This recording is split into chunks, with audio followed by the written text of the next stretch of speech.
App download చేసుకొని అందులో దృశ్య రూపకంగా చూస్తే రామాయణం మహాభారతము. ఆ విషయం తెలుసుకున్న దేవవ్రతుడు తన తండ్రి సంతోషం కోసం దాసరాజుని కలిసి దాసరాజు షరతు మేరకు తన జీవితాంతం బ్రహ్మచర్యం పాటిస్తానని, రాజుగా ఉండనని ప్రతిజ్ఞ చేశాడు.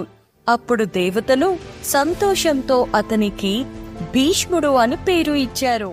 అయితే ఇప్పుడు మనం భీష్ముడి గురించి మాట్లాడుతున్నాము. ఆ భీష్ముడు లాగా ఈ రోజుల్లో ఎవరు ఉండరు. ఈ జనరేషన్ బట్టి చూస్తే భీష్మ పితామహుడు మా ఆదర్శప్రాయం మాత్రమే అని తెలుస్తుంది. అంతే ఈ రోజుల్లో ఉండడం కూడా కష్టమే. ఆ భీష్ముడు లాగా ఉండాలంటే కూడా చాలా కష్టము.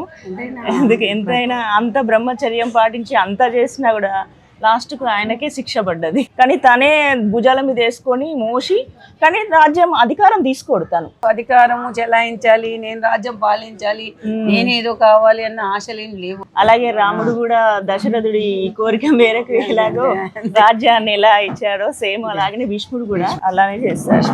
భీష్మ పితామహుడు అంటే భీష్ముడు పితామహ అంటే అందరికి పెద్దవాడు. అప్పుడు మనం ఇప్పుడు వీళ్ళు కొత్తగా పెట్టిన మన లిపి యాప్స్ లో కూడా ఇలాంటి రామాయణ మహాభారతం మీద చిన్న చిన్న క్వశ్చన్స్ అడిగితే వాళ్ళు దాని చిన్నగా ఉన్నది కదా అని చెప్పేసి ఈజీగా అర్థం చేసుకోగలుగుతారు.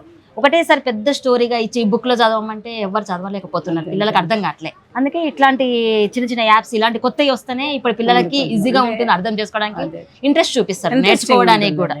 ఇవాళ రేపు పిల్లలకి అసలు రామాయణం మహాభారతం అంటే దాని గురించి అసలు అవగాహన లేదు. వాళ్ళది యాప్ డౌన్లోడ్ చేసుకొని అందులో దృశ్య రూపకంగా చూస్తే వాళ్ళకి కళ్ళ కట్టినట్టుగా రామాయణం మహాభారతము ఎలా ఉండేది అనేది వాళ్ళకు తెలిసిపోతుంది. ఇట్లాంటి యాప్స్ అయితే ఫోన్ లో అయితే ఈజీగా చూస్తారు, వాళ్ళు చూసి అర్థం చేసుకోగలుగుతారు.